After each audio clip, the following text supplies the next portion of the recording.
Magandang umaga sa ating lahat mga kaprobinsya. Sa ngayon ay nandito yung aking tatay. Dito, tinutulungan niya akong magbakod ng ating gabihan kasi kinakain ng ating itik at ng ating ganso. Nagbibiyak siya ng kawayan na ipangbabakod natin dito sa ating munting gabihan, probinsya. Ayan yung ating gabihan. So, tapos ko na siyang poste, malagyan ng poste, paikot. Ayan mga kaprobinsya. Kasi kinakain ng ating itik. Ayan yung ating alaga. Ayan si Tuningning, si Lambo at si Marimar.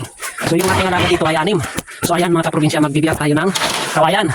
So, ayan yung aking tatay mga kaprobinsya. At nagdala siya ng pako. Ayan. So, pinanghinayangan natin na to.